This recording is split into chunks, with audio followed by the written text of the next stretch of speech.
Good evening. I'd like to welcome everybody to the regular meeting of the Board of Trustees. Today is Tuesday, February 11th, 2025. May I have a call to order? Mr. Kaling, Present? Mr. Quadro, Present. Dr. Spencer Robinson, Dr. Bonner, Present. Mayor Shara. You can do double duty to everybody. Okay. Pledge of allegiance.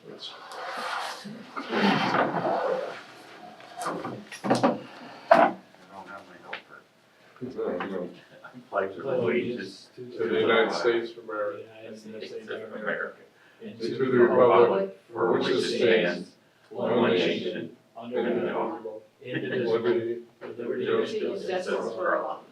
Good job. Okay. We got. All right, Mission statement. I will read the mission statement. Smith Vocational and Agricultural High School is to provide students with an education that equips them to be professional adults with a high level of expertise, knowledge, and competence in their field, creative and impactful members of their chosen vocation in their communities, and effective communicators who value diversity of thought, experience, and cultural backgrounds. Thank you. Is there any participation by the public tonight? Not hearing any participation by the trustees?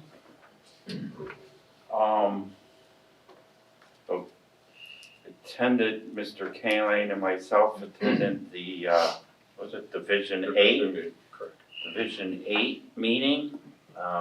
Charlie Alice is the president of, or chair of that Chair.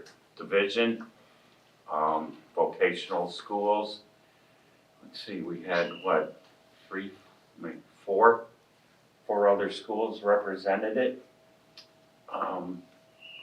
It was a good start.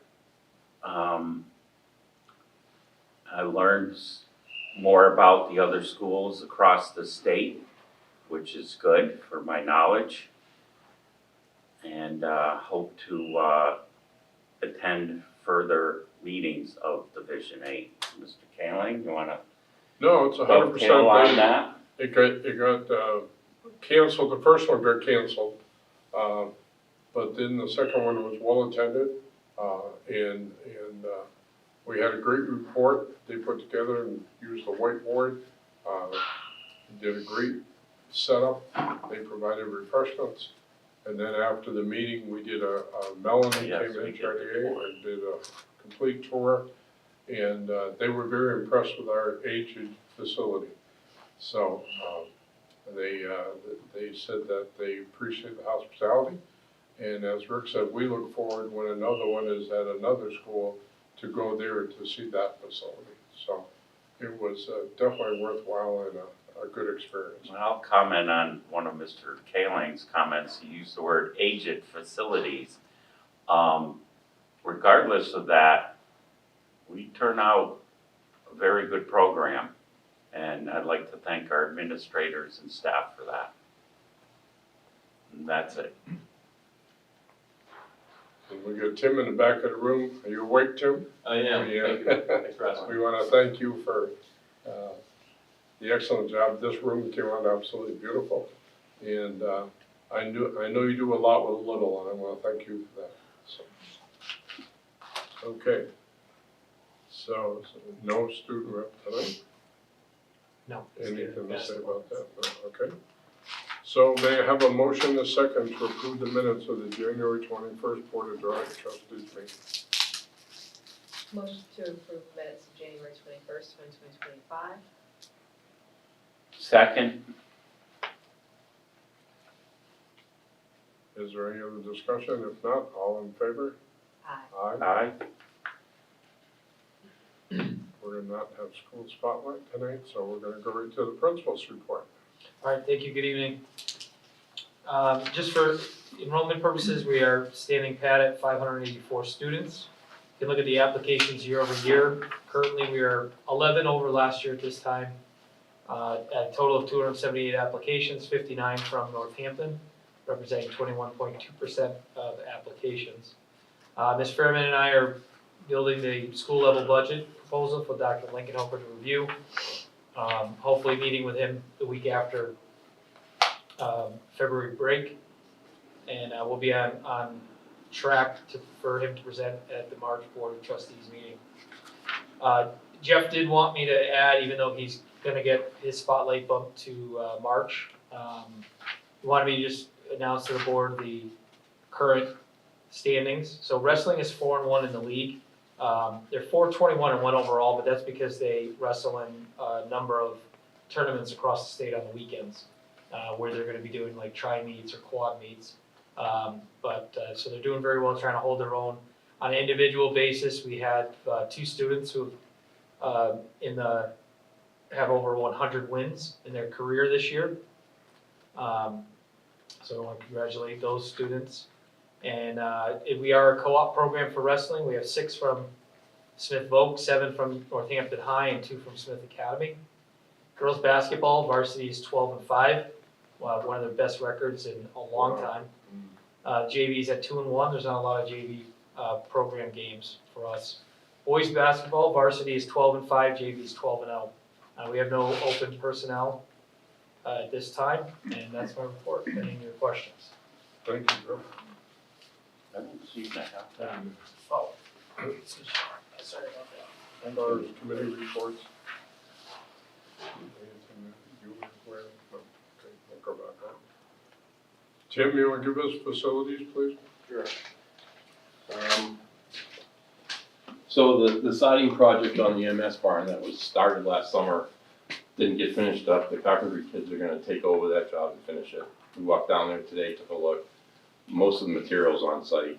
There shouldn't be a lot. I think some PVC boards we'll have to buy, but most everything's sitting there right now, ready to go. They're also gonna take the job of re-roofing all the shed roofs, the asphalt roofs on the other side of B building. As soon as the snow melts off, and we're gonna start. I'm gonna have an engineer coming up to look at D building about trying to secure its roof, and the best way to do that is so you can come up with a plan to go out to bid and have that done this summer and try to hold on to that roof for at least 10 or 15 more years. Can you elaborate a little, Tim, please? Yeah, so like that 2 storms in the last few years have blown pretty big sections off. And what's happened is the wind gets underneath it. So that connection to the side of the building, the vertical piece, is all nailed in to whatever wood is there, but most of it's all rotted. So we need to secure all that. And there's some places where the rubber membrane came over, the eave, and cuts over the flashing that has cut away. So we're gonna repair all that. Thank you. We're gonna do another section of sidewalk on A building. Haven't really determined which to do the 2 end pieces first. Assuming we're always gonna get money to keep going, but those are the 2 sides that are worse. And I have all the drawings for that. It's just trying to decide which section to go on. And that would be funded by the capital improvement money from the city? And that's it right now. Thank you. The finance report is in your packet. And we'll go to the superintendent's report. Thank you. So, as has been recent tradition, I try to use the February meeting as a preview to go through just a lot of data, call it the state of the school. Hopefully just bring the board up to speed of where we are, how the year is going, how our enrollment and our students are doing, and then to sort of review our vision and everything that's been going on over the last few years, and hopefully what direction we want to be going in, which I think is a great segue when we go into March with the March budget meeting. So by going through all of this evening, hopefully we'll expedite the March meeting and really get into the numbers, the budget numbers next month. So let me go through here, and it's up on the whiteboard behind us. So I'll skip through a few of these slides, but we know who the trustees are. We know the administrative team, the mission statement. I like this map. Thank you to Caitlin updating this I think it's great for various stakeholders to see where our students come from. So, when I joke with many people out in the community that we draw from the New York border, the Vermont border, the Connecticut border, and east of Worcester, and as you can see in this map, it's not really joking, it's pretty serious. So the green is Northampton, and then all of the yellow are all of the non-resident communities that are sending students to us this year. So, again, a relatively large catchment area. So who are those students? This is our October 1 enrollment data that is submitted to the Department of Ed. And I just kind of quickly go through and look at any trends, look at how we are this year versus last year. I just want to point out, I think this is a great data point to really celebrate. If you look at our female enrollment, we have 21 additional female students this year. That's an increase of just over 9% from the previous year. The boys is pretty steady, along with non-binary, but overall, our total enrollment has gone up 18 students, which is just over 3% from last year. And then you can see again the data from the state level as well. When you begin to drill down a little bit, look at our enrollment based on race and ethnicity. Again, when I look at trends, pretty consistent from last year. Our African American student body, a slight increase, along with our Hispanic population. Otherwise, either holding steady or a slight decline. If you look at the white students, is again 0.5% decline, so pretty consistent for the last school year. Some selected populations that we continue to track. Our first language is not English, a slight uptick, just over 0.5% increase.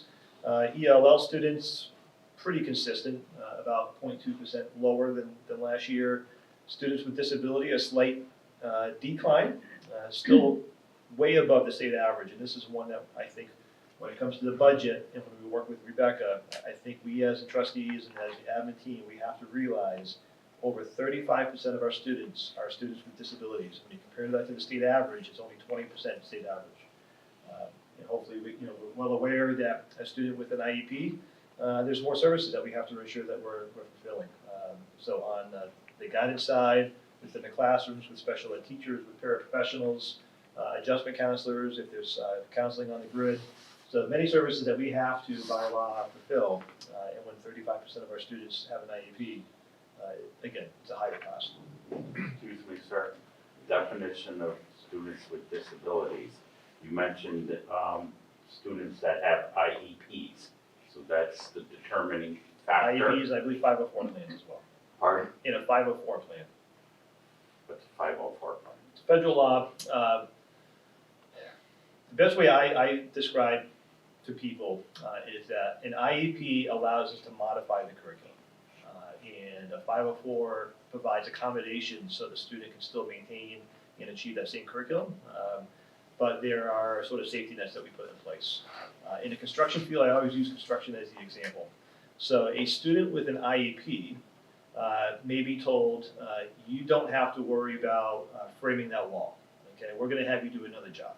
Okay, so there's still construction, they're still on the team, but they're assigned a different task, a different standard.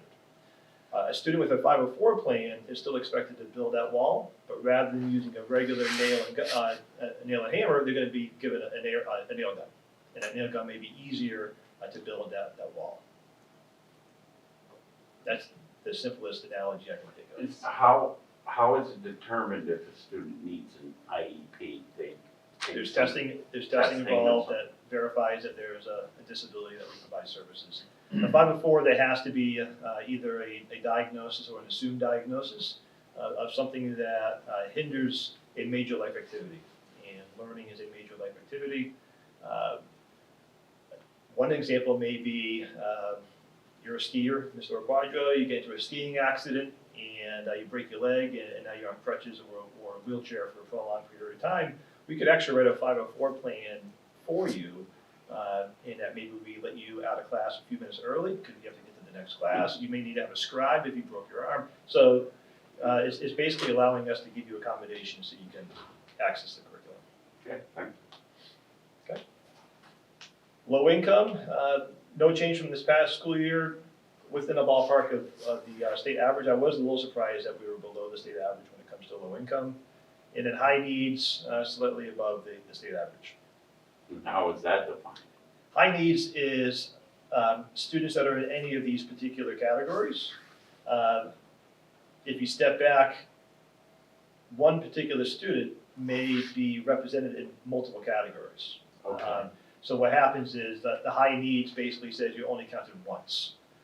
So it's just sort of a formula to see overall what is our population that meets one of those categories. All right, so the high needs are also represented in one of those Correct. upper categories before. But we know Johnny or Susie may be in multiple categories. So Yeah. just pull Johnny out once and count Johnny once and Susie once in the high needs. And in the high needs, got Last graduating class of 2024, these were the plans upon graduation. Again, I think this is useful information to have when we're looking at budgeting and programming. Are we satisfying the needs and the wishes of our graduating class? And we had a slight uptick of graduates wanting to go off to four-year private colleges. That was an increase of about 4%. However, the trade-off was the same 4% decline in the four-year public colleges. The two-year colleges, a slight uptick, more on the two-year public college side. And then you can see again, as a vocational school, the vast majority of our students go off to work, just over 50%.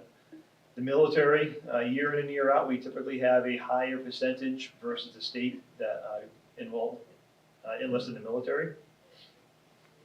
So again, I think good data points to keep in the back of the mind. Hold on, so percentage of state, the top two categories, that's almost 60%. Of the state go off to a 4 year. State folk students, State in general. yeah? Yep. State in general, Yeah, including all public graduates, schools? Northampton High, Oh, so okay, vocational okay. schools, public schools. So this is, all right, okay. The numbers may be difficult to read. This is sort of, now we're drilling down into Smith Voc compared to the other Western Mass regional vocational schools. And that means Franklin Tech, which is up, they sort of, their catchment area is Franklin County. McCann Tech, which is up in North Adams, they serve sort of the North Berkshire County area. And Pathfinder, which is in Palmer, they serve mostly Eastern Hampton County, some Hampshire County, some Worcester County, I believe. But I think these are the comparisons that we should be looking at. You know, how are we, what are we doing compared to these particular schools? They're very like schools, they're in Western Mass. And I took the liberty, whenever you see red sort of illustrates the most diverse out of these particular schools. So as an example, boys, I highlighted Smith Vocational as the most diverse, and I define that for boys being the lowest percentage. So we actually have the lowest percentage of boys compared to the other three vocational schools. We have the highest percentage of girls. We have the highest percentage of non-binary. Total, I just want to take a pause, and I probably going to come back to this later in the presentation, but I want the board to understand, as we've been talking about strategic planning and debuilding, and I keep talking about enrollment, and perhaps do we have enough students to satisfy the amount of programs that we have? And I just want to use this as an opportunity. We have 587 students this year. We have 15 programs. Franklin Tech has 643 students. So approximately 60 or so additional students. They only have 14 programs. They have one less program than us, but more students. McCann Tech has less students than us. They have 514 students overall, but they only have 9 programs. Pathfinder, they have the most students with 660 students, and they have 16 programs. So they've got 80, almost 90 additional students than us, and they only have 1 additional program. So again, this is the data points I keep talking about when you're looking at the big picture. Do we have too many programs for the amount of students that we have? And that's why over the last several years, we've been trying to increase our enrollment to begin to, not satisfy, but meet this need. Long term, can we sustain 15 programs with the amount of students that we have? That is the crux of the issue. Another question, the numbers in parentheses in the first column is sending. Sending districts, exactly, thank you. So difficult for us, we don't really have a regional agreement, but 64 depending on the year, so that could fluctuate. I did not update that for this year, that was last year.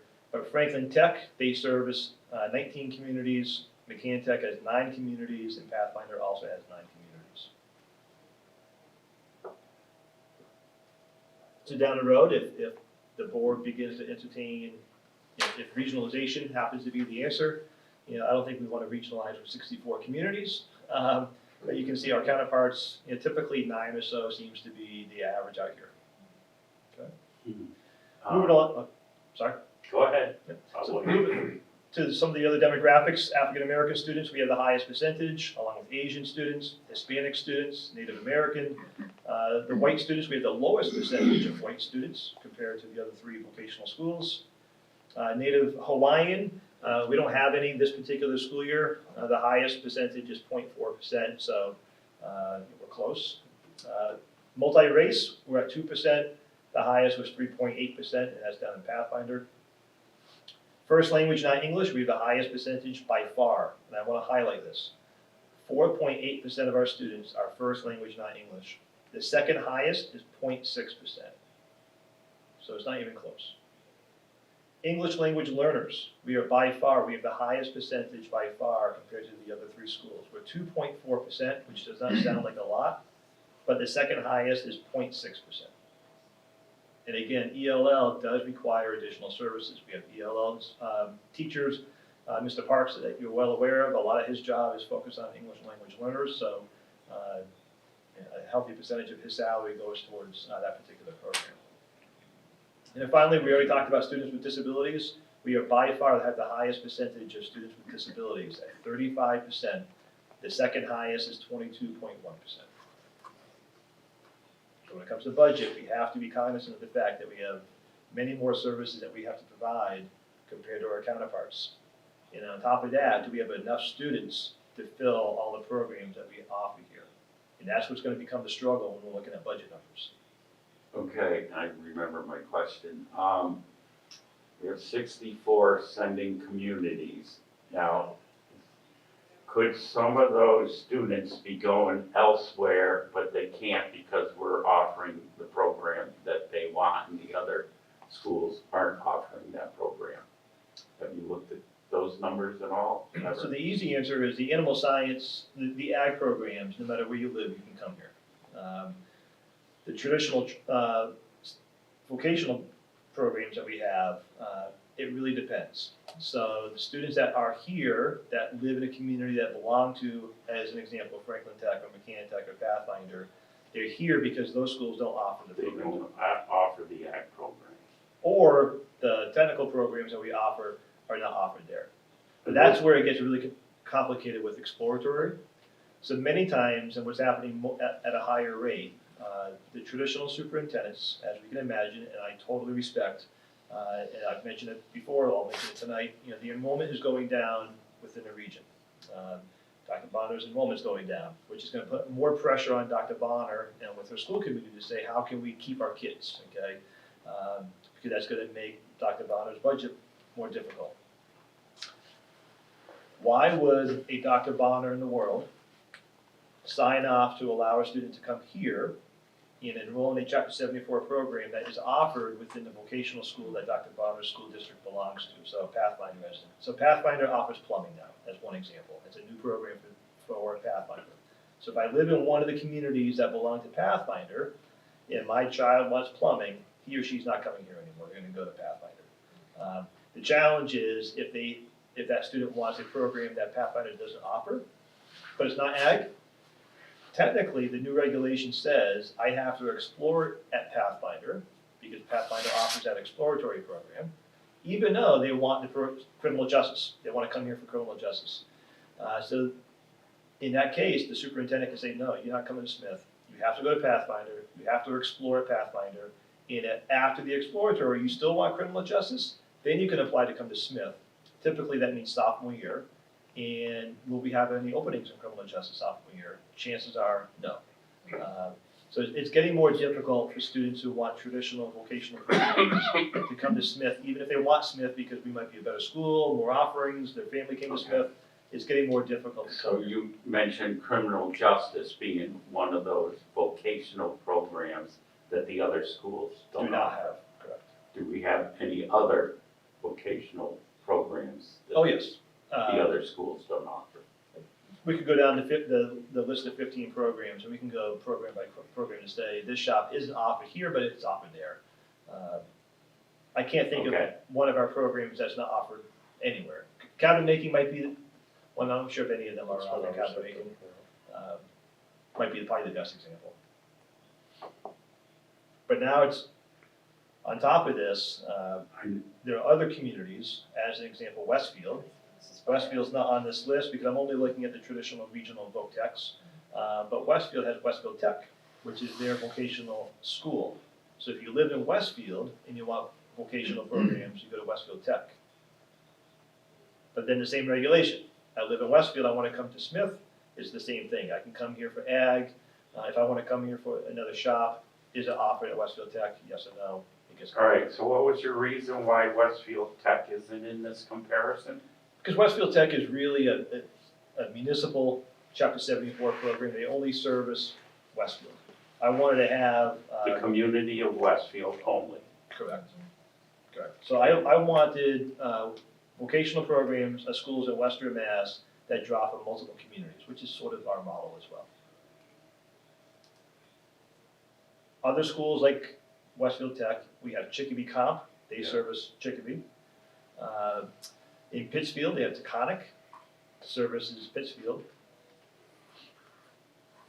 And then on top of that, a new trend is that some communities are embedding Chapter 74 programs within their regular high school. Right, but They're not really a full-blown they're not a vocational school. full-blown training like they would get in a vocational, right, Tonic services Pittsfield only. Yes. Okay, So I'd like to celebrate, when you look at who we are and compare us as far as our demographics to our colleagues in Western Mass, and then you look at some of the dropout rates, graduation rates, and attendance rates. Even though we don't necessarily have the highest this particular year, we typically do, but when you analyze this information, dropout rate, the lowest dropout rate is McCann Tech at 0.7%. We're second at 0.9%, which I think is still excellent. Mhm. Graduation rate, the highest is also McCann Tech, they're at 98.4% graduation rate. And we're in third, almost in second, at 92.1%. Still great. And then lastly, the attendance rate, the highest right now is Pathfinder at 95.1. We're in second with 94.6. So again, the most diverse student body. And when it comes to dropout rates, graduation rates, and attendance rates, we're still very strong. So that's great. As a testament to our staff. So now, this particular slide's becoming a little bit more dated. When our vision several years ago is that we wanted to increase the enrollment and get to 600 students, and this was really allowing us to increase our budget every year. As we've been talking over the last couple of years, we're beginning to level out. In this slide, will show you how we are leveling out. So this year is in the upper left-hand corner, 587 students. As of October 1, we were full in the freshman class, we were full in the sophomore class. We had a few openings, juniors and seniors. If you move to the upper right-hand corner, this will be the projections for next school year. Let's assume that we bring in another 150 freshmen. Let's assume that all 150 current freshmen stay and they are promoted to sophomores. The 150 current sophomores become 150 juniors next year. And then the 144 juniors from this year become the 144 seniors next year. So some assumptions are at play. That would have an increase of 7 students overall. 7 students, when it comes to the budget, is not going to give us a big increase like we've been experiencing over the last several years. What you have in the parentheses, sometimes trustees want to know, how can we even fill the class? And I think Mr. Bianca, he shares in your report every month the number of applicants per month. So the number of applicants that we had as of December over the past several years, as you can see, we are doing very well. So this year, back in December, we had 197 applicants at that point, compared to 198, and 179, and 140. So we can draw the conclusion that the interest is still very high, if not getting higher, for students who want to come to Smith. The lower left-hand corner, continue the trend, we would be at 600 students. That's only an increase of 6 students, which then means that the year after that, you'll be totally flatlined if we continue to have the full classes. So this is great, we're finally full, okay, according to the admissions policy, but again, it's not filling up all of the programs. And then the conversation about taking on more, and How do we do that? can we do that? Mhm. Okay, So the vision, I share this every year, you know, we want to be that predominant CTE school in Western Mass. We want to be at capacity within all of our shops while we provide that most rigorous and relevant educational experience for all of our students. So how is that vision? So again, this slide I've shared every year. I've shared this with different stakeholders. It's talking about that admissions and our capacity. I just want to hammer this home so that the trustees are fully aware and anybody in the community. Number one is our current admissions policy. We can accept 150 students per grade, that equals to 600 students. We're basically there now. The 600 students divided by the 15 programs that we have means we would have 10 students per shop per grade. We're just shy of that right now. I think if you did the math, we're about 9.9 students per grade per shop. So that's what we say is full based on the admissions policy. Now, if we feel that we want to maintain all 15 Chapter 74 programs, but we want them all full, what would it take? Well, we consider 12 students per grade per shop is full. That's what we consider full in our shops. That would equal 720 students. That's 180 students per grade. That means an additional 30 students every year that we have to bring in. Okay? And that last bullet, you know, a trustee may ask, you know, can we honestly increase up to 180 students? Do we have enough applicants to fill 180 students? Yes, we do. Okay. So I would not see that as a concern. The problem is, by doing this, and this is the problem that we've been talking about at the trustee level, we don't have enough academic classes and support space to support the additional 120 students. That's the problem. So then lastly, the board may say, well, we can't get to 720 students. We want to be full. So maybe the alternative is that we have to contract. We have to begin to close programs. What does that look like? Again, 12 students per grade, per shop. That's what we consider full. That would equate to 12.5 shops based on the 600 students that we have. That means what 2 to 3 shops would we have to close? I'm not recommending that. I'm not necessarily advocating for that. I'm just sharing with the trustee. That is the sharing how the us numbers play out. info data. Okay?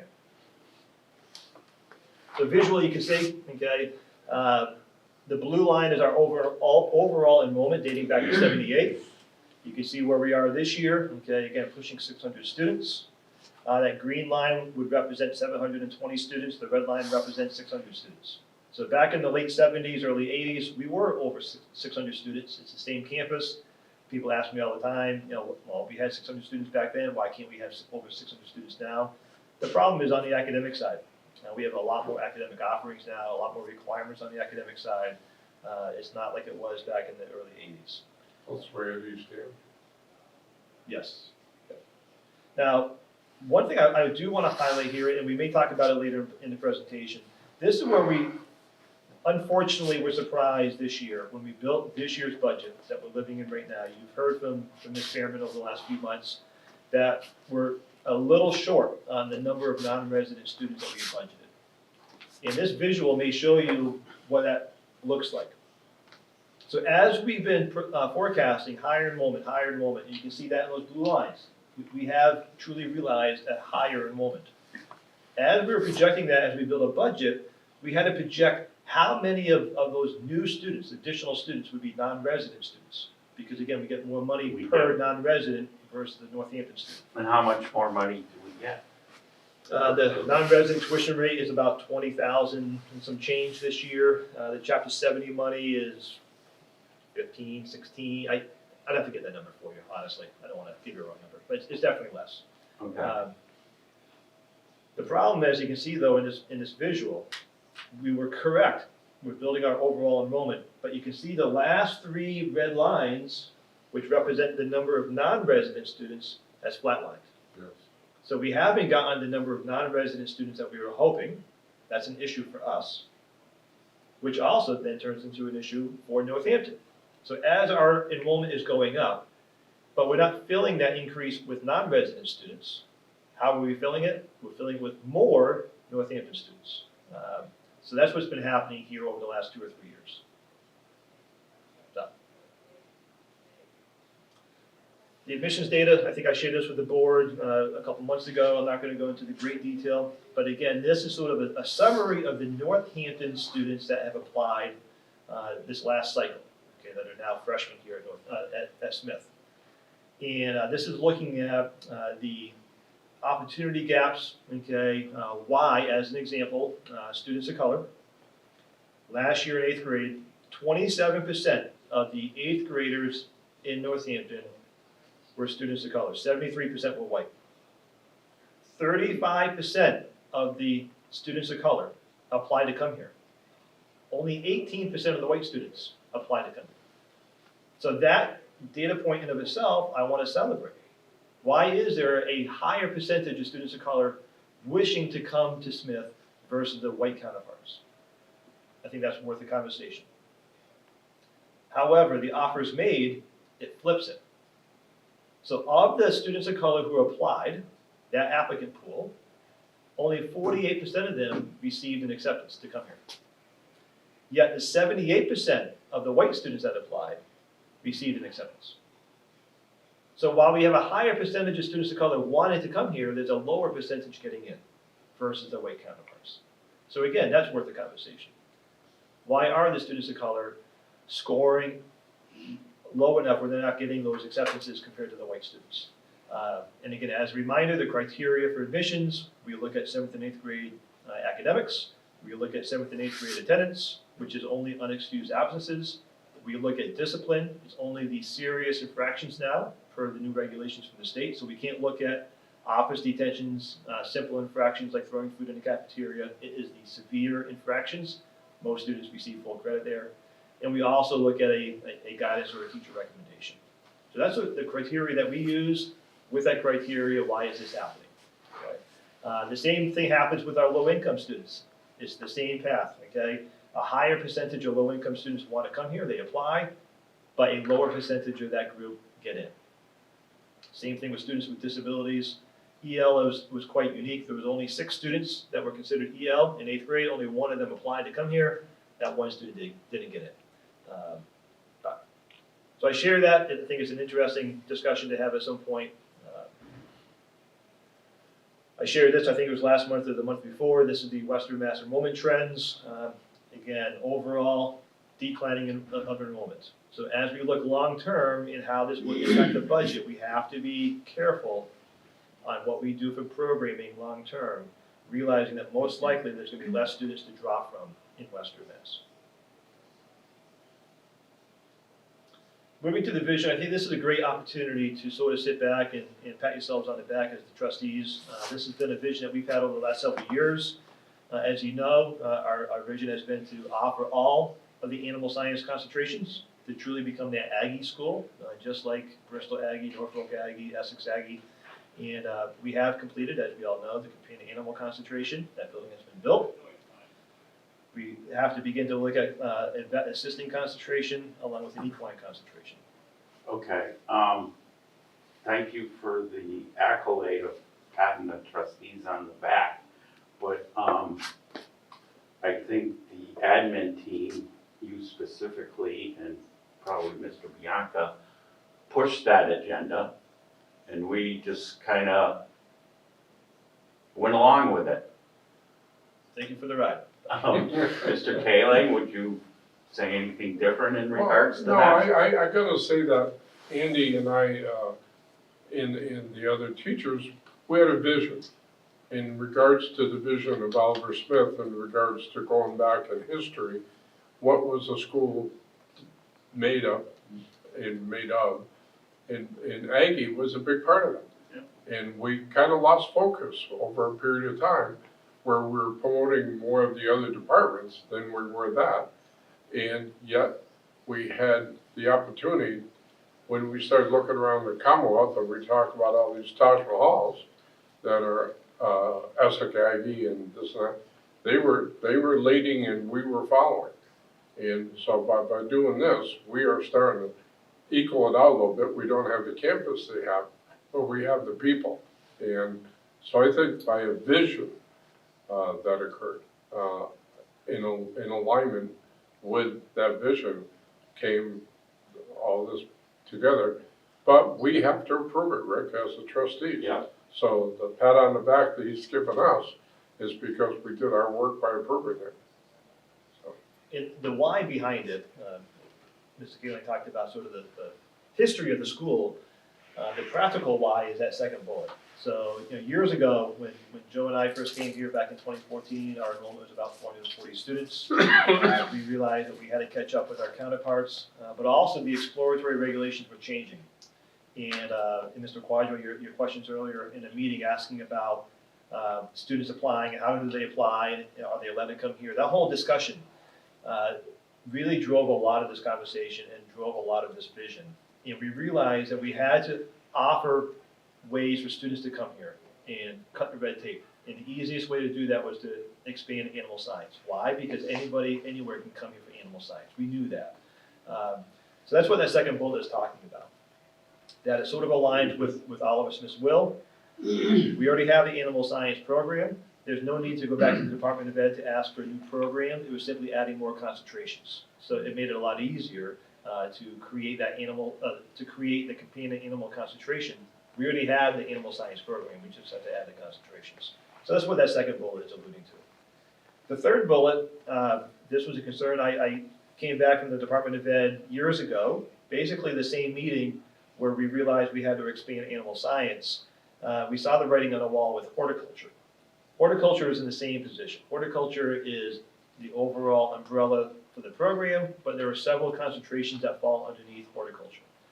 And we need to begin to look at the horticulture program and ensure that we're offering all of the concentrations. We've been saying this sort of softly over the last few years. This soft conversation will have to become a louder conversation based on some discussions that are happening at the Department of Ed level, which I thought should have happened years ago, the beginning to happen. And that's what this sub-bullet is alluding to. The Department of Ed, they reached out to all of the superintendents of the Aggies, and we started talking about this issue of horticulture. And again, back to Mr. Quadro's questions earlier, horticulture is a very popular program in most of the Chapter 74 schools. Most Voc schools offer horticulture. So the challenge is horticulture technically falls under the ag exception, but everybody offers it. So for a student in another community who belongs to Pathfinder as an example, if the student lives in Belchertown or Palmer, he or she has to go to Pathfinder for horticulture, even though they may want our horticulture program, because we offer the large equipment. We offer a lot in arboriculture, which is a concentration. That family will lose the battle at the state level because the state says Pathfinder offers horticulture, Smith offers horticulture, even though in reality, you're learning different things. So that's become very contentious at the state level. The Department of Ed has realized that the Aggies, our horticulture programs, are at a different level than the horticulture programs in a traditional Voc school. So what they're beginning to entertain is the possibility, this is not set in stone, but this is why we have to be prepared. They are considering basically breaking it out. So the Aggies with their horticulture programs, you can take on anybody. Even though your home district may offer horticulture, that horticulture program is at a different level, the student would still have the right to come here for our horticulture program. So that would be a big win for the Aggies. But like we were talking several years ago with animal science, if that happens, we have to step up and truly walk the walk. Because what we truly offer here is really heavy in arboriculture, which is a heavy equipment as well, but we are weaker in the landscape maintenance, we're weaker in the greenhouse management, we're weaker in the floriculture. Those are other concentrations that we have to look at. So I just shared that with the board. Good timing, we're getting a new building built, but these are other areas that we're gonna have to really harp on with horticulture, especially if the Department of Ed follows through and gives us this opportunity to draw more students. We have to truly be that Aggie. And then lastly, just talking about the expansion of animal science and horticulture. Obviously, by expanding those programs, we're bringing in more students. And one of my concerns many years ago was, again, debuilding. It is that large elephant in the room. How do we convince our stakeholders that we need a new building if we weren't at capacity? Okay, so as we begin to expand and get up to 600 students, as we begin to deliberate, can we go beyond 600 students? It increases that need for more space, which increases the need for us to argue for a new D building. Staffing, this is more patting you on the back. I just want to, Mr. Bianca and I think, living in the weeds oftentimes, it's a great opportunity to step back and say, wow, we've come a long ways over the last few years. As we unveiled this vision several years ago, we knew by increasing students, we would have to increase staff. And I just want to thank the board yet again and remind the board, these are teachers that we have added over the last several years that weren't here when we first came. It's an additional history teacher, additional English teacher, PE teacher, Spanish and art, all new programs and/or teachers. On the vocational side, we increased our animal science teachers. We added a second graphic communications teacher. We added a second carpentry instructor. On the administrative side, we hired a second assistant principal. Still remaining as a vision. I hope Mr. Smith doesn't retire anytime soon, but when he does, I will be recommending that we split his position out to two different positions, full-time positions. The facilities director and the farm manager. Those truly should be two full-time jobs. They're trying to be accomplished under one individual. He's doing a great job, but that is a need that we have long-term. And then lastly, as we continue to expand, we have to look at our special ed services. We may have to look at additional special ed teachers, paraprofessionals, and then administrative support. I'm not talking about necessarily more administrators. I'm talking about the support.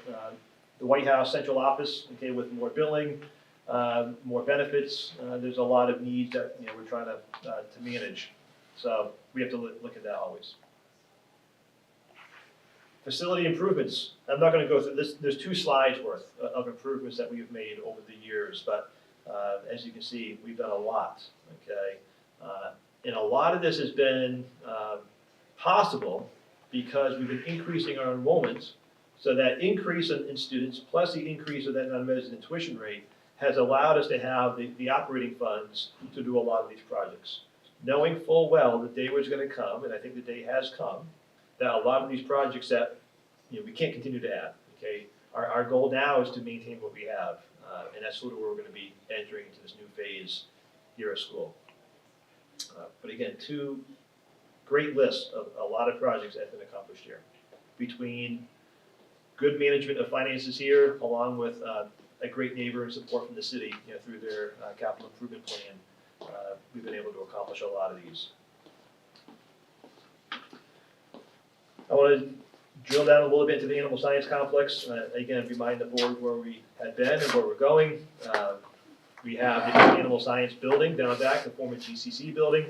We finished that project back in April of '23.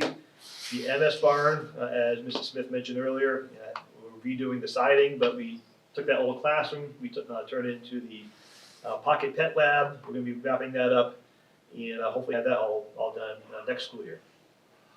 The nursery barn, as we know, is now the companion animal building. That was completed this past summer. The dairy barn, we started work this fall. When we knocked down the old nursery barn, we lost a home for the pigs. We had to have a new home for the pigs. That's been renovated. Our pigs are in there right now. So we're working on finalizing those renovations.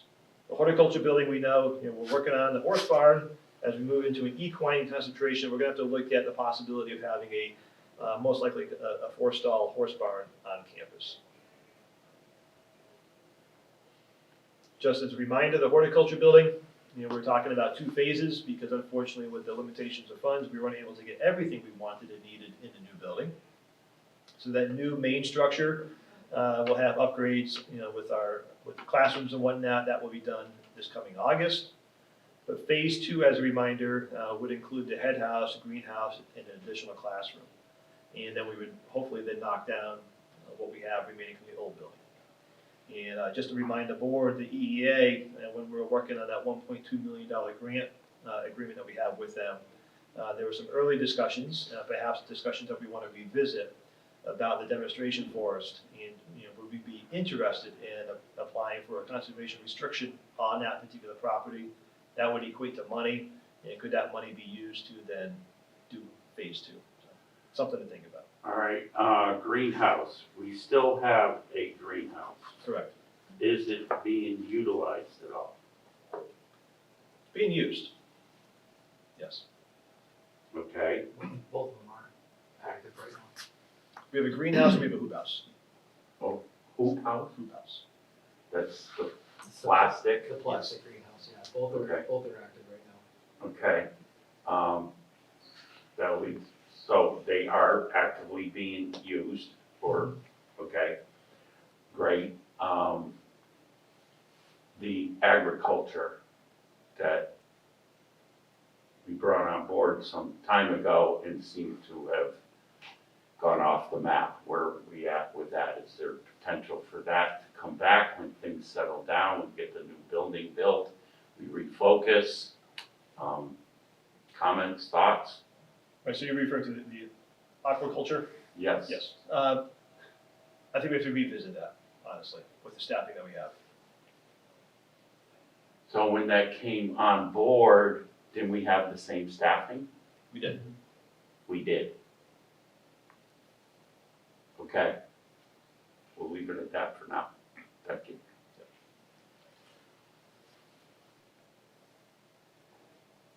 As we know, debuilding is, a hot topic right now for the board. I appreciate the strategic planning that's beginning. And this all ties back to the vision that we've been working on. How do we increase our enrollment? We've been doing that through the ag programs. We're getting to the point now where we need more academic space. Debuilding has lived its life. If we had a more efficiently designed debuilding, simply just making it a square, like closing it in, would be automatic more square footage. We could hopefully have more academic classes, which would allow us to increase the enrollment even higher. So now just a couple of slides on the budget. So that's a lot of data, and I know it's overwhelming, but I think it's good to see who we are, what we have for students. Now, trying to project the non-resident tuition rate, first of all, as a reminder, we do not set the non-resident tuition rate. A lot of setting communities ask us that. You may, as a board, as a trustee, you may get some negative pushback from stakeholders saying, why are you setting the tuition rate so high? We do not do that. This comes from the Department of Ed. And as you can see, the past several years, the average increase has been about 3.21%. If you go prior to FY20, there was actually 1 or 2 years where the tuition rate went down. Okay, so there is no guarantee that this will always go up. The challenge has been, and you're going to see it in the next slide or so, even though the non-resident tuition rate has been increasing by the average of 3.21%, our overall budget has been increasing at a higher rate. And that's because we've been increasing our enrollment at a rate that really increases that overall budget. So you see the 3.21% is the typical non-resident tuition rate increase. You look at the overall budget over the last 5 years, this current fiscal year, it was an increase of 3.86% from the previous year because we began to level off a little bit. But look at the rates before that. The previous year, our budget had gone up 5.41%, 8.23%. We had a tight year in FY22, but the year before that, FY21, was 7.02% increase. We're not going to see these increases anymore, as long as we maintain that 600 students. If we begin to go beyond 600 students, we'll see another bump. So I need the board to understand, FY26, when we present it next month, you're not going to see an increase in those ballparks. You're going to see an increase most likely in that 3.5% increase overall. We have to be prepared for that. But When again, do they set the, when do they set it? yeah, Not early enough. no, I know, it's So- always like, So right now, we're trying to build a budget, we're trying to guess what that tuition rate will be, but we don't know what it will be. Which is why, thank you to the board, why the March meeting is as late as it can be in March, to give us more time to hopefully get that number. present it to the mayor. So hopefully we'll have that number by the March meeting. When is the March meeting again? 25th. So some headwinds for the budget, and again, I want to thank Mr. Bianca and Ms. Fairman, they've been working around the clock, they met with all the department heads, getting their requests. I just want to highlight with the board some issues that we're going to have to take on. We know the horticulture building, we're sort of in the home stretch, hoping that that building will be done this summer. I always have to worry about the contingency funds that we have available. Do we have enough of the contingency funds to complete that building? If we don't, we're gonna have to find that money so we can complete the project. Where will that money come from? Potentially, the non-resident tuition, the revolving account, which is basically our built-in savings account. But that fund has been draining at a higher rate than we want it to be drained. But we have to keep that in mind. We need to make sure that we finish that horticulture building. I think I've already, to nauseam, has talked about the leveling of the student enrollment. Okay, it's gonna become flatlined. I'm guessing we'll be looking at an increase somewhere in that 3% range. That is not gonna keep pace with all of the expenses that we have. We look at supplies, to maintain our shops. The department heads are looking at 7 to 9% increase for much of the supplies that we need within the shops. We know health insurance is going at a higher rate, utilities are at a higher rate, salaries are going typically at a higher rate beyond 3%. So it will be more difficult for us to have a balanced budget in front of the board if what we're looking at is about 3%. Can I say something? One of the things that, knowing that information you just talked about, is when we had our advisory meeting in the morning at 7 o'clock with the vendors and the people that work with us from the industry, have all declared during that meeting that they're gonna do everything in their power for any surplus things that they have, whether it's equipment, whether it's lumber, whether it's electrical wire, that they're gonna try to get other vendors that don't normally work with the school to donate their extra equipment to us, knowing that we need that. We're not saying that's gonna fix the problem, but it's gonna help the problem. And so we are reaching out to different avenues to try and fix the problem. Which is a great segue. I want to thank Mr. Bianca at his department head meeting this week. He brought the department heads out, academic and vocational, to discuss that very topic. What would this look like? And what we heard from that program advisory is not a cheat sheet necessarily, but like a one-page summary per shop. What are sort of the common pieces of supplies or equipment that we need? And if we had that list to give to our advisory members, to our co-op employers, so they would know typically, if we have something kicking around, we need to make it easier for the employers. So they're working on that. The other thing I want to thank Mr. Bianca taking on, and we'll probably have it, I'm hoping at the March meeting, it has to go through the policy subcommittee, is that we're reviewing the policy around the shop rates. So if you have any work done within the shop, what those rates are. We are looking at making it more consistent with our counterparts across the state. I don't want to get into too many details tonight, but that is another way that many of our shops can generate some revenue to help offset the burden that we have with the operating budget. So more to come on that. And then two more things that will be headwinds. I'm hoping one is not a headwind, but if you turn on the news, you hear this every night. At the federal level, we don't really know what's happening long-term with many of the grants, what those potential impacts are. I would say between now and the rest of this fiscal year, there's nothing to worry about. But next fiscal year, there's a potential. Okay, I don't want to be a conspiracy theorist and say that we're going to lose all of this grant money, but we have to be prepared that that is a possibility. I'm happy to say that many of our grants, we don't use many of our federal grants to sustain too many of our personnel. So in the off chance that we lost some of the federal monies, we wouldn't necessarily automatically lose adults. Okay, we're very fortunate there, but we'd be losing many opportunities. As an example, Perkins, which is for the vocational programs, that's federal money. That's about $100,000 a year. While we're not paying for teachers, we're paying for a lot of the new equipment in the shops. We're paying for a lot of the professional development for the teachers. So that's what we could potentially be losing. On the academic side, it could be a lot of our academic support after school, all of those services, which is why you see who we service, but why you see such a high graduation rate, low dropout rate, is because all of the additional services that we provide to continue to engage our students. Those monies could be at risk. And then lastly, staffing. We have one official retirement announcement for next year, and that is Mr. LaRoe, our athletic director, co-op director. He is retiring at the end of the school year. That will be a very difficult position to fill. Mr. Bianca and I are hoping that there'll be somebody, perhaps from one of the schools I've already mentioned, that would be interested to come here and be the AD and the co-op coordinator. If we don't find that individual, then we'll go back to the drawing board to figure out how we fill that. So there's different options. That said, I'll turn it back to the chair unless there are other questions. Thank you very much. So we're gonna get into new business now.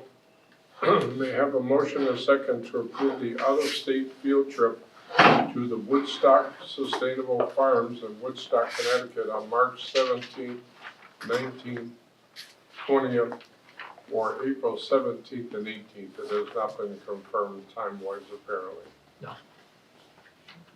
So moved. Second.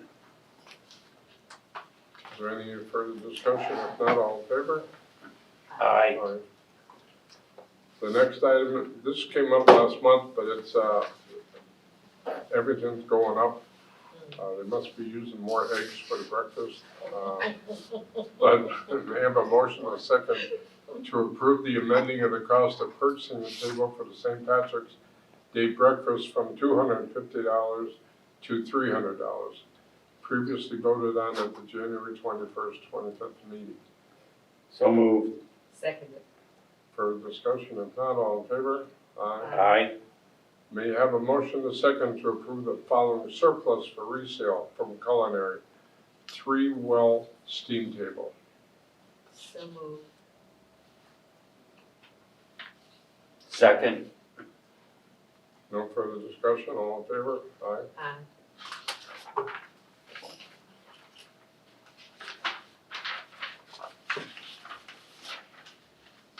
May I have a motion and a second discussion, possible action, vote Oliver Smith Cemetery plot funding. We talked about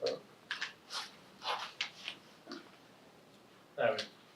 Welcome, Mr. Quadro, if you want to give some of the Well, backstory, the context. We what you're hoping to do. included what, so they sent out an email to us.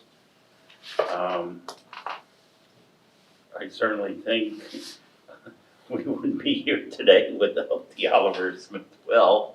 Who knows, maybe we would be a vocational Aggie school of some sort. So they, let's see, wondering if there might be a letter of support for this project honoring Oliver Smith in Hatfield. They are meeting on February 11th at 5, and if you could find it possible, it'd surely help to see this move forward. So that came from a representative of Hatfield. CPA addition to the application for Main Street Cemetery consideration.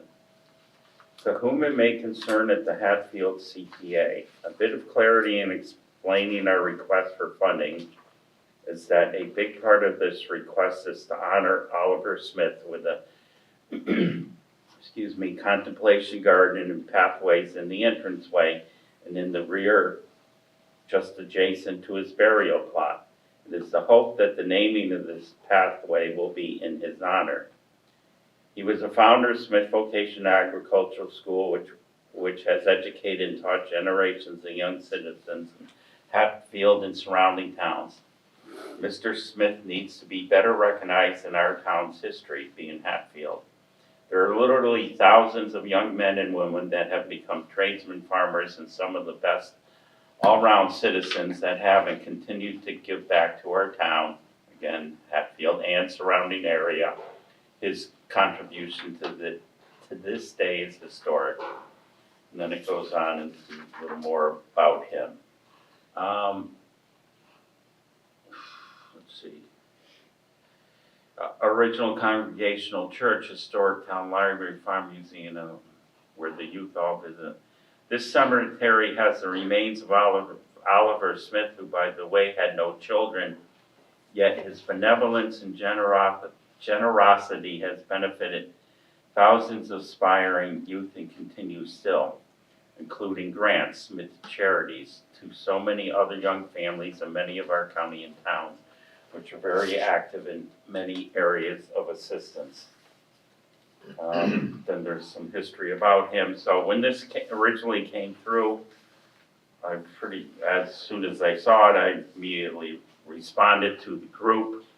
A possible thought, needless to say, it wasn't through, the proper channels, and needs to be discussed at a board meeting. So here we are. What I'd like to recommend is to invite somebody from the Historical Society to our March meeting and ask them to expound upon what they've given us this information here, and to give us more of a vision as far as I think everybody in our heart supports it in regards to giving recognition to Oliver Smith. But I think that for clarification and for verification that we have somebody from Hatfield address us, and then we can make a better decision at that point. I agree with the concept, but they're having this meeting today, actually, same time we came together. So I think, my opinion, it's a little more time sensitive. Is there some way we can move things along quicker and respond to them?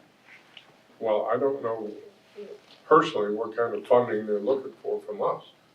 Here we are sitting talking about budgets and planning budgets and doing all that. And I don't want them to think in their mind that we're gonna give them $25,000 when I don't know. I have no idea what their thoughts are. Mm-hmm. So again, I would like to table this and invite them to a Board of Trustees meeting to get clarification Okay. for everybody. Just reading it, just if I can interject, it looks like initially they're just asking for a letter of support to be, from this board, Yeah. to be added to their application, so maybe you could do both. Well, if that's how they're looking for And it. CPA is Community Preservation Act, right? No, good point, Joe. Thank you. I think we could create a letter Yeah. of intent, but without any specifics. All right. So, how do you wish? Do you know, offer up a plan to move forward? Yeah, what I would recommend is to have us, under the trustees' letterhead, Yeah. to send it out to this board, saying that we support their endeavor, and that we will definitely, a letter of support or intent, and And leave invite it at them. that. And but at least we get that in their hand, then they will come to us and, Well, within that letter, could we invite them to Oh, yeah. the next board meeting? too? yeah, it's the March board meeting, all right, that's fine. Can you create that? We can work on that, yes. All right, So if somebody wants to make a, if we yeah, want to make that's a what I was motion, gonna say. Okay. Yeah, I'd like to, again, go back to making the motion. I have a motion, a second, for possible action, vote for Oliver Smith Cemetery plot funding. so the motion could be, I make, A it letter. won't be me, but Right, make a motion to Or draft letter a of letter of intent. support from the Board of Trustees Right, to whatever the name is. yeah. You know, invite them to- Okay. Replying to the letter. Gotcha. Yes. So make a motion. The motion's been made, now we need. All right, so you've made the motion? Yeah. I second. Okay.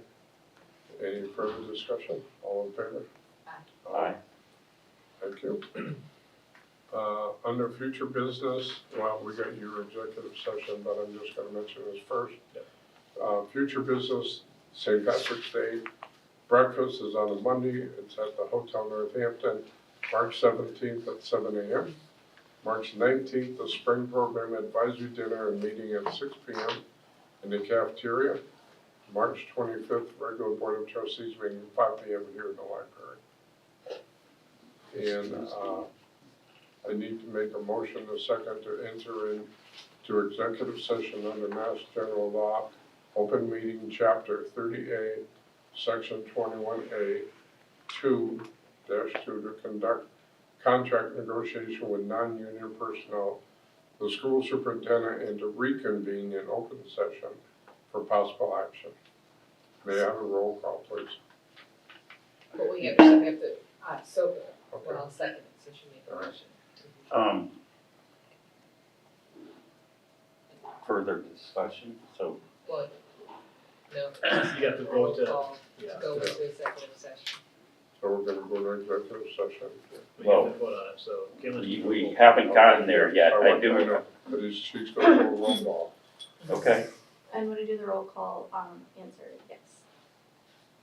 So, Mr. Kaling, Yes. Mr. Quadro, and what am I answering to actually? Just To yes, go that into we're going executive into session. Well, I have an issue with that because For the we're not all here. And I think this is important enough that we all be here. I'm just voicing my concern. You're talking about the other two trustees, Yes, especially this trustee. who has, I can explain that in executive session if you want. Okay, She has reviewed everything, I'm sure, She yeah, is. good and point. she has I'm sure agreed, she she has has. agreed to what you'll see. Okay, all right, then See, yes. say yes, say yes. Dr. Bonner, Yes.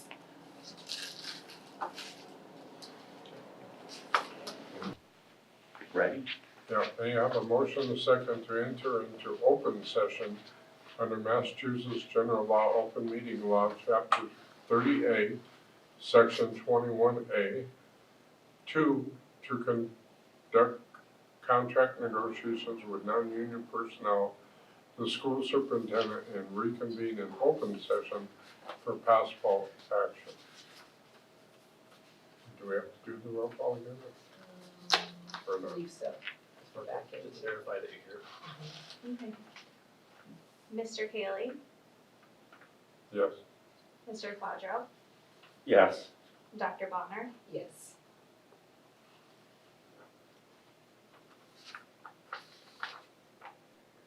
Now, there should be So I'd somebody, like to make a motion that we approve the changes to the employment contract, 3-year contract for a superintendent. Let's not mess up your last name, Leakin Hooker. You made the motion, correct? Yes, correct. Second, Okay, so now, any discussion that? Any discussion? All in favor? aye. Aye. I think you got a job. motion to adjourn. Motion to adjourn. No, wait a minute, you gotta let Dr. Bonner, Okay. That's right, that's your job, that's that's right. your job. Let's make a motion to adjourn. Second, all in favor? Aye. Aye. Thank you, thank you.